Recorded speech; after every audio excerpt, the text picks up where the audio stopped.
This program is designed to provide general information with regards to the subject matters covered. This information is given with the understanding that neither the hosts, guests, sponsors, or station are engaged in rendering any specific and personal, medical, financial, legal, counseling, professional service, or any advice. You should seek the services of competent professionals before applying or trying any suggested ideas. The information contained in this podcast is intended for informational purposes only and is not a substitute for individual professional legal advice. The podcast information was carefully compiled from vetted sources and references. However, R.O.S.E Resources Outreach to Safeguard the Elderly cannot guarantee that you will not fall victim to a scam. Let's talk about scams. It's the must-listen show for anyone who wants to protect themselves and their loved ones from scams. Every Tuesday at 8 a.m. Pacific Time on K4HD Radio, Joyce Petrowski, founder of R.O.S.E, and her guests will provide valuable insights and practical tips on how to recognize and protect yourself from scams. And now, here is your host, Joyce Petrowski. Hi, everyone. Welcome back. I'm Joyce Petrowski, President and founder of R.O.S.E Resources Outreach to Safeguard the Elderly. You can find more information on our website at roseadvocacy.org. You'll find our social media channels. Scroll down to the bottom of the homepage. You will see where you can sign up for our emailed and or mailed newsletter. The mailed newsletter comes out at the beginning of the month. The comprehensive email newsletter comes out at the beginning of the month, but we also send out a weekly Tuesday tip on Tuesday mornings at 9:15 a.m. This is a great way to help keep scam prevention at the top of your mind, not to scare you, but to develop your healthy skepticism. So when you get that contact, you think scam and you are more apt to pause, take a break, check things out, verify the situation, verify what's going on, and then help prevent yourself from falling victim to a scam. So again, you can find those signups at the bottom of the home page on roseadvocacy.org. Social media channels are there as well. And this seems like a reoccurring theme every radio show. Our Facebook is still down. Between myself and one other person, we are trying to get Facebook to work with us. They're saying that I should be able to find the page and manage it, but I can't find it. So if you guys out there, if you're able to find it somewhere, could you let me know? Because I'm trying everything on Facebook and I can't find R.O.S.E's business page. So hopefully soon we'll be able to work through this with Facebook. Today's going to be a shorter show. I'm going to go over some updates, some new scams that we found out about. And then there's a new law that went into effect a little over a week ago regarding cryptocurrency and those cryptocurrency ATMs. So the first thing is Jeep and Chrysler's parent company, Stellantis, has confirmed that they have been involved in a data breach. So it looks to be one of their third-party companies they use was hacked into, but they are confirming that contact information was breached through them. Yep, they clarified that only contact information was taken. Because that third-party platform does not host any financial or deeply sensitive personal data. So that's a great thing. But here's some things you can do if you think you might be affected through Jeep or Chrysler data breach. You can hire a company to clean up your personal information from the web. Just keep in mind, it is a paid subscription. There's a lot of companies out there that do it. So just search on the internet the best companies to take your information offline in 2025 and see what comes up and see which one works best for your situation. Just also keep in mind that once you take everything off, it's not a one and done. Your information does end up back out there at some point. So it's probably best to keep that subscription going with them. So they will continually monitor the web for your information. And when they see it, they will take it off the internet. And just also be careful. You could end up getting more phishing emails, or the text messages, things like that. So you're going to want to make sure you have a strong antivirus and anti-malware on all of your devices, including your phone, because that is a mobile computer. That's going to help you be able to detect malicious sites and prevent you from going there. You might want to consider using a password manager, because the best security with passwords is to have a strong different password for every single account you have. And a strong password has to be made up of lowercase and uppercase letters, numbers, and symbols. And unfortunately, there is not a standard set of symbols that all companies will allow. Every company is different with what symbols they'll allow. Make sure you have two-factor authentication or multi-factor authentication enabled on all of your financial accounts and any other accounts that will allow it. A lot of companies nowadays have that as an added layer of security.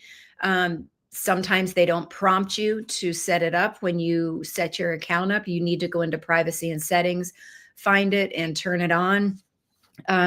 You probably will have options whether you want to use it, get your code via text or email. That is less secure than using an authenticator app. Microsoft has an authenticator app, and so does Google. And the reason is because when you use those authenticator apps, those codes only last for like 30 seconds. When you're getting them texted or emailed, they could last like 5 minutes or 7 or 8 minutes. So they're out there longer for someone. It gives someone more time to try to get those codes from you. But just keep in mind, if you are using those authenticator apps and you decide to upgrade your phone or get a new mobile phone, make sure whoever is transferring that data, that those authenticator apps and all of the data in the authenticator apps transfer over. You might want to consider looking into getting an identity theft subscription. If you're concerned about identity theft, maybe you've been a victim of identity theft in the past. There's a lot of companies out there that offer this. It's a paid subscription basis. So again, you're going to have to look up on the web the best identity theft protection packages for 2025. You'll get these tech companies that constantly monitor these companies and evaluate them, and they'll give you the information on their top picks. And the nice thing about those identity theft protection subscriptions is they usually will have a certain amount of money available to you if you are a victim of identity theft that you can use to pay fees, whatever it is you need to get your identity back. You're going to want to regularly monitor your account for any unusual activity. Consider freezing your credit as well if you've not already done so, especially if you do not want to freeze your credit, which is a personal choice. Then make sure you monitor your credit report on a regular basis. So that's it for that data breach. I was looking at the Cyber Guy website on some recent scams that they talked about, and there's one that's a bank pop-up scam. It's titled, Bank Pop-Up Scam Could Empty Your Account in Seconds. So this gentleman had wrote in that he had his financial account open. He was doing transactions. In the middle of a transaction, up pops a box in the middle of the full page showing the company's logo. It looked real. He said the first time he fell for it, it asked for his email address to confirm, then his phone number. And then he saw for about 4 or 5 seconds of the screen named Credit Donkey. At that point, he realized it was a scam, and he immediately closed down his computer and called the number on the back of his financial card to report it. So his quick thinking likely saved him from a lot of damage. So this is called an injection scam, and this is how they trick you. It hijacks your browser, and overlays a fake login or verification screen. Because it appears while you're already logged into your financial account, the fake page looks real and authentic. In this gentleman's case, the appearance of Credit Donkey flashing on the screen was a red flag, but that doesn't always happen. Scammers will sometimes abuse legitimate looking redirects to convince victims they're dealing with their bank. The real aim is to capture your login credentials and to trick you into handing over your two-factor authentication code. So one thing to note is that the web injections cannot occur on their own. For this type of scam to appear, there's almost always already malicious software running on your computer or browser.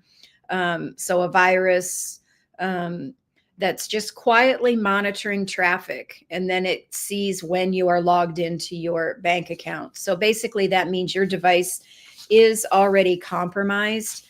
Again, as I said before, with the breach, one of the protection tools is having a very good, robust antivirus, anti-malware software on all of your devices. And that includes your mobile phone, your cell phone. We treat it as a phone, but we have to understand it is a mobile computer. It's hooked up to the internet. We do a lot of things on our mobile phone. Some people do a lot of banking on their phone. There's probably credit cards saved. You know, for instance, if you have an iPhone, you might have Apple Pay on there, and you have a credit card associated. You might do your Amazon orders on your phone, and there's a credit card in your Amazon account. So make sure you have that antivirus, anti-malware on your cell phone as well. You're going to want to monitor your accounts. If you think you've been, if your financial account may have been exposed, you're going to want to change your password to that account immediately. And if by some chance you have reused that password, remember, you're not supposed to reuse passwords, but if by some chance you have reused that password that's been compromised, you need to go to every account you've reused it, and you need to update those passwords too. And you're going to want to get a hold of your bank right away, so they know that there's a possible fraud on your account, and they can put the necessary measures in place to help protect you. We said before, you might want to consider using a password manager. Helps with all those, storing all your logins, so you don't have to remember or write down all of your passwords. You only have to remember the password to your password vault, because if you lose that, not even the company you are subscribed to for that password manager has access to the password for your vault.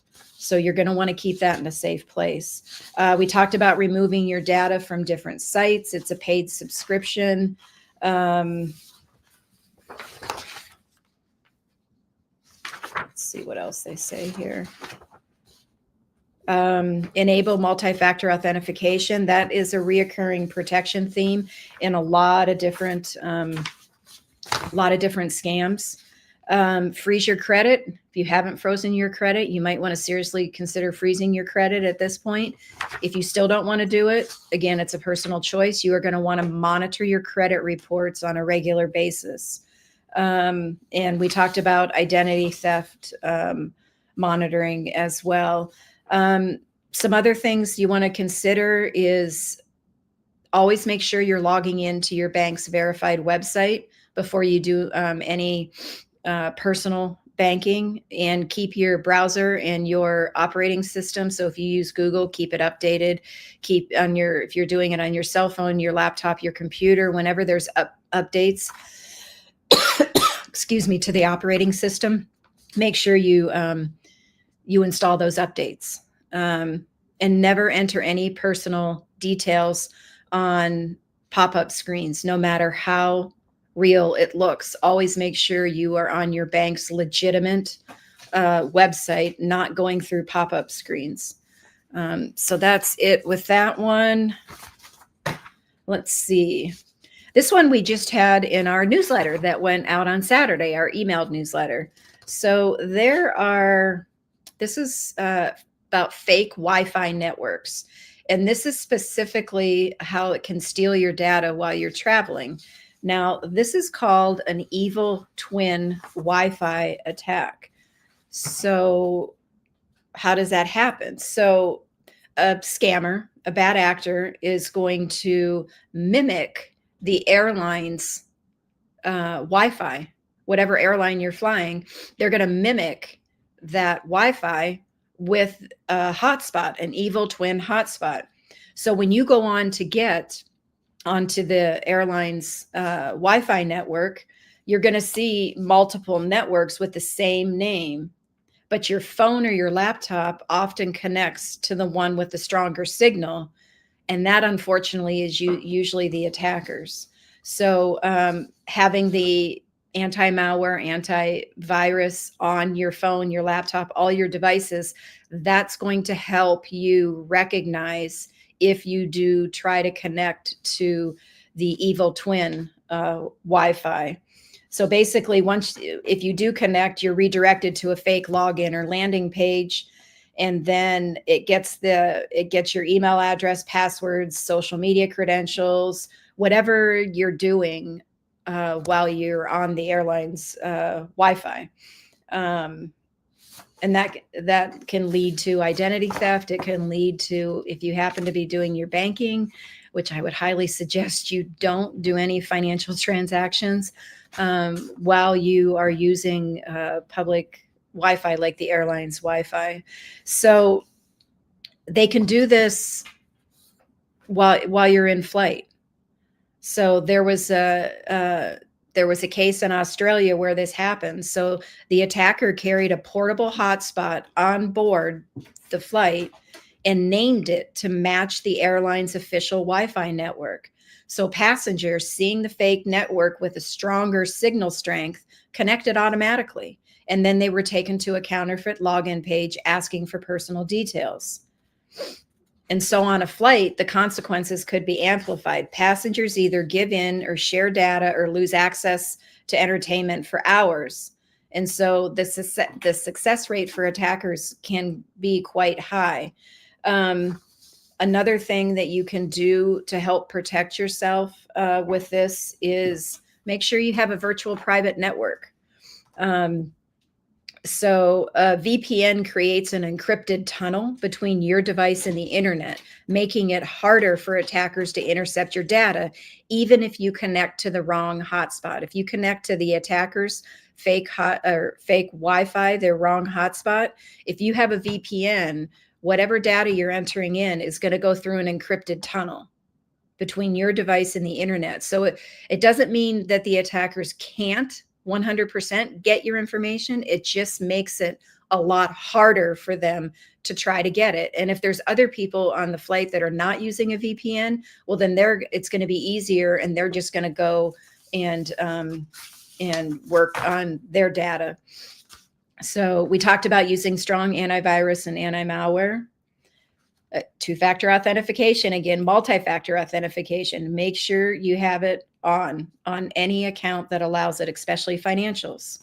You're going to want to turn off your automatic Wi-Fi connections.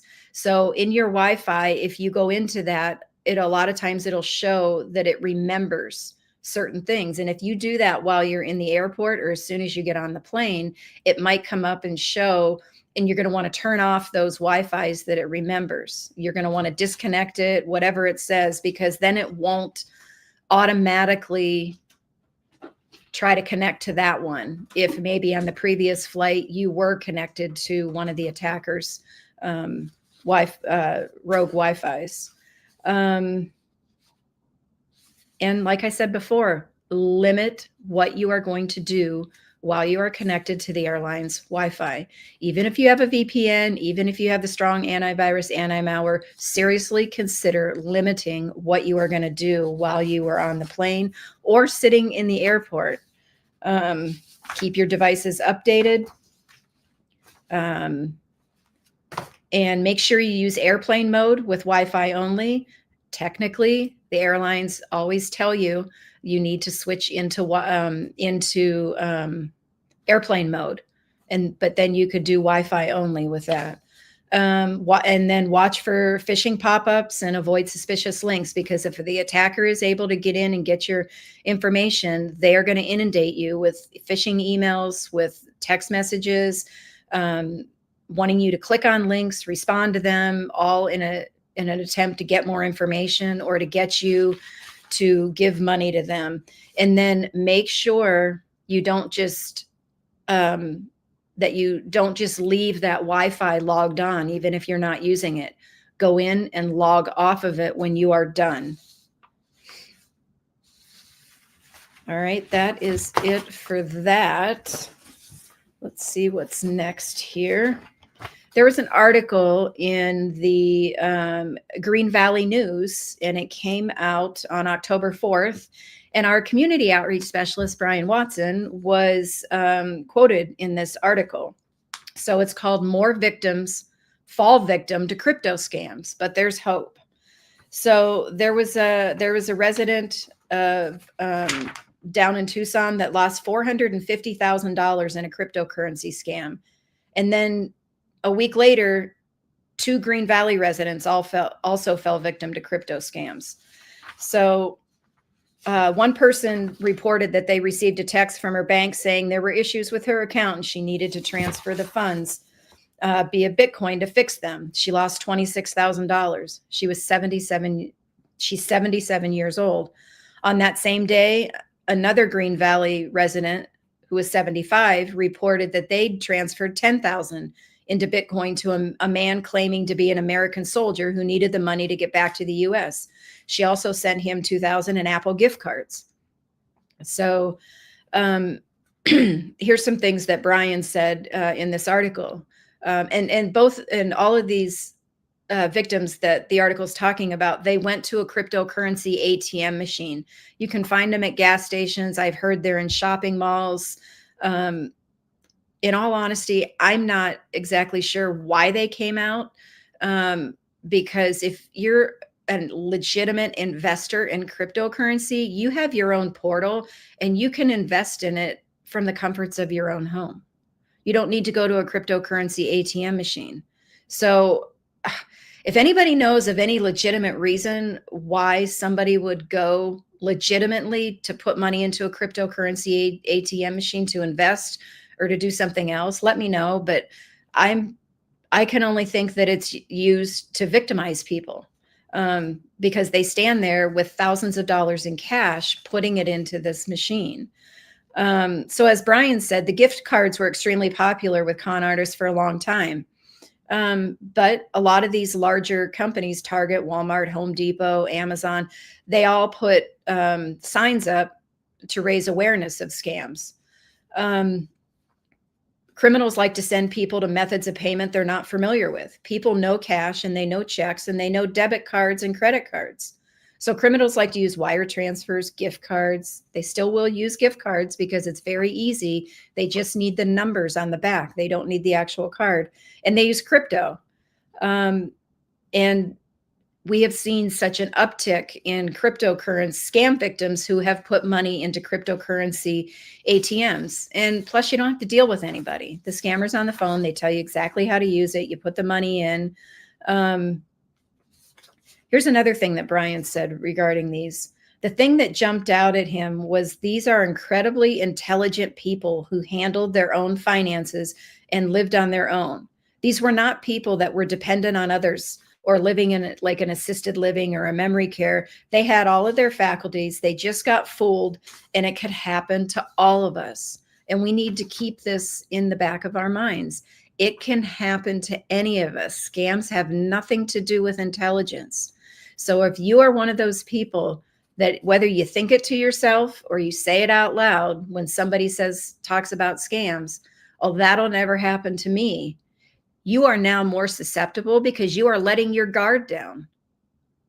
That'll never happen to me, or, that'll never happen to my loved ones.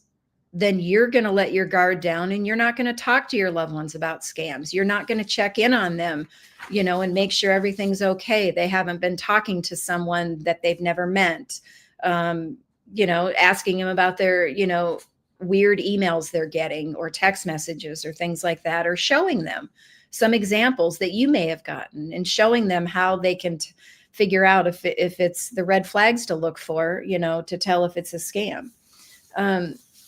So cryptocurrency is digital money that's completely unregulated. It allows people to make payments directly to each other through an online system, but it doesn't require a bank or financial institution to verify transactions. There's a lot of different cryptocurrency platforms. So,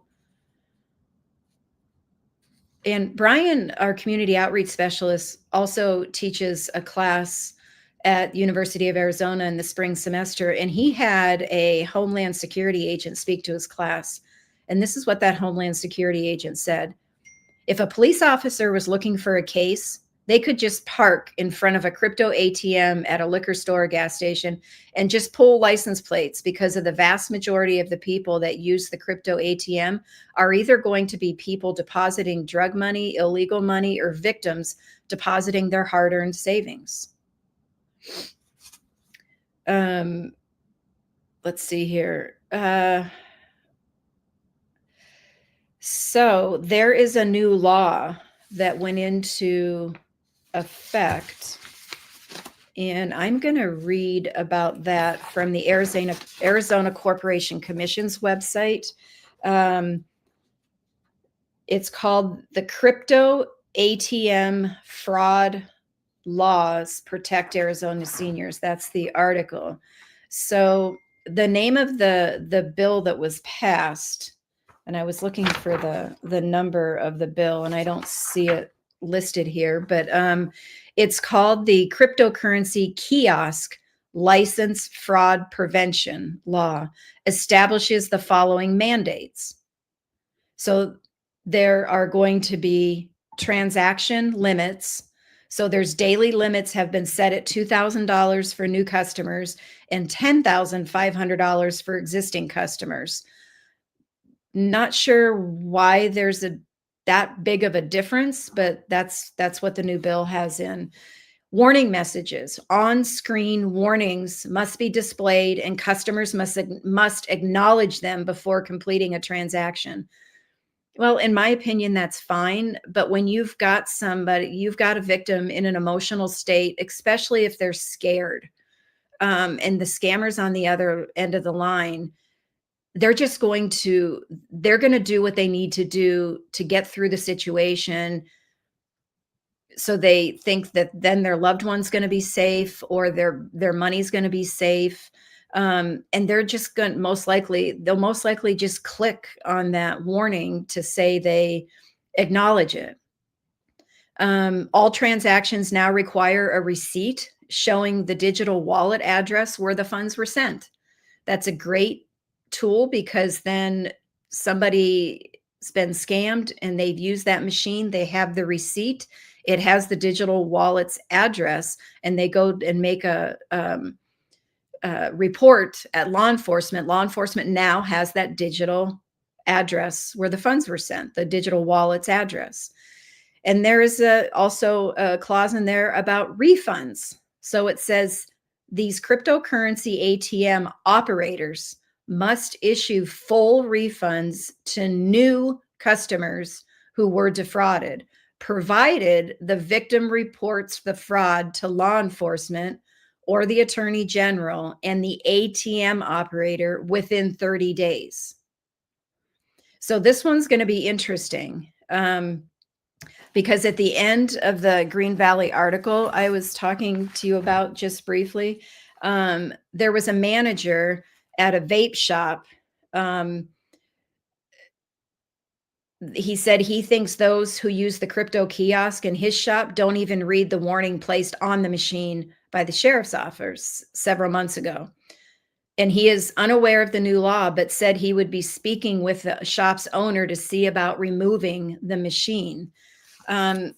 If these machine operator owners are now going to have to refund the money to the scam victim, as long as they're a new customer, that they had filed a report on the fraud to either law enforcement or the attorney general and the ATM operator within 30 days, that this store that has this cryptocurrency ATM is now going to have to refund the money as long as all of these other all of these conditions are met.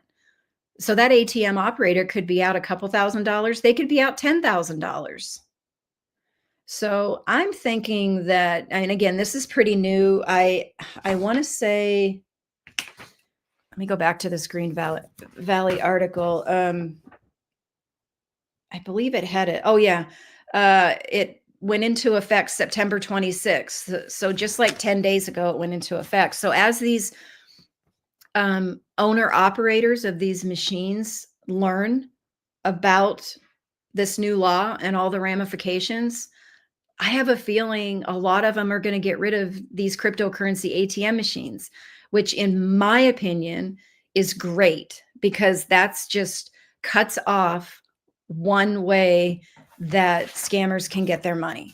So I think it's awesome if they can get rid of this. Again, like I said in the beginning, if you know of a valid reason why we need to have these cryptocurrency ATM machines, comment if you're watching this in YouTube, or send me an email and let me know, because my thought process, my opinion is it's really used for scam victims to put their hard-earned cash in, and then they lose it immediately. The last thing we're going to talk about today is, and I'm going to share my screen. There is a scam that we found out about that is targeting veterans. And here is the scam. Now this, I believe it was the state of Michigan, I believe, that some veterans started receiving these postcards. I'm sure veterans all throughout the United States have been receiving this postcard. It's just we saw the article in a paper, a publication, and I believe it was out of Michigan, but they're saying it's the Veteran Give Back Program of 2025. So you may be eligible for up to $170 per month back on the Part B Veteran Give Back Program. That's up to $2,088 per year back to your Social Security check. Every month, you'll get a credit to your Social Security check. Extra benefits include dental, vision, and hearing, all at no cost outside of the VA. Benefits are administered through Medicare Part C. Spouses of veterans may qualify if they have TRICARE for Life or CHAMP VA. It is preferred to call within 5 days to help us manage our call volume. And again, call today regarding this notification. They have the toll-free number, the hours that they're open, Eastern Standard Time. This is very enticing for somebody, especially, most people would be very enticed about this because they'd be like, oh, an extra couple $1,000s a year. Who couldn't use that? That's awesome. And without thinking, they just might call the phone number. And then now it's, going to be harder to recognize the scam and, get out or stop the contact, because they're going to have your phone number and they're going to continue to call you to get you to apply for this extra money, which is not really there. So this is the postcard, and this is something that actually people were receiving in the mail. So as we said before, with the event in the evolution of all this online stuff, a lot of the scammers went to do everything online, and you didn't really see stuff coming in the mail. Well, doesn't mean it doesn't happen. It does happen, and you have to be careful with the mail as well. So that's the postcard. Again, I'm sure veterans all over the United States are receiving this. If a veteran has any questions, concerns, whatever about their veterans benefits, whether it relates to their Social Security check or not, call the VA. Or if you have someone that helps you with your veterans benefits that you trust, call that person and talk to them about it. before you do anything. Because if they're sending this out, they're probably going to change it and send some other scam alert out, or they'll be doing stuff online. So just remember to go to your trusted person who you work with on your veterans benefit, or call the VA, or go to the VA's website. If you have an account on there where you can see your veteran benefits, always check things out with a verified person, the verified phone number, the verified website. All right, that is all I have for today. Don't forget, you're going to want to subscribe so you don't miss an episode of this Let's Talk About Scams show. All of the past episodes can be found on our YouTube, and the link is on our homepage on the website. We also have a Let's Talk About Scams.com website you can go to, and it'll show all the podcast platforms where you can find the show. On the homepage of the website, you'll find the other social media links at the bottom. Don't forget, you're going to want to sign up for the emailed newsletter and or the mailed newsletter. Those come out monthly, and the emailed one has a weekly Tuesday tip at 9:15. So it's going to be coming out in about 35, 40 minutes here. Thanks for joining me today. And as always, if you have any questions, send me an email. If you have had a scam experience, whether or not you've fallen victim to the scam, and you would like to share that with me and the viewers on the radio show, we are looking for people that would like to share their scam experience. So reach out to me. You can find all the contact information on the website, but it's info@roseadvocacy.org. And let me know. We'd love to have you on the show. All right. Let's see. Next week is the 14th. Brian is going to be on next week, and you're not going to want to miss his show as he talks about urgency. So you'll see Brian next week, and I'll be back on the 21st. Until then, thank you. Well, that's all the knowledge for this episode. Tune in every Tuesday at 8 a.m. Pacific Time on K4HD Radio at k4hd.com as Joyce explores a variety of knowledge so you have the power to make scam protection your healthy habit. And until then, feel free to reach out to Joyce and let's talk about scams.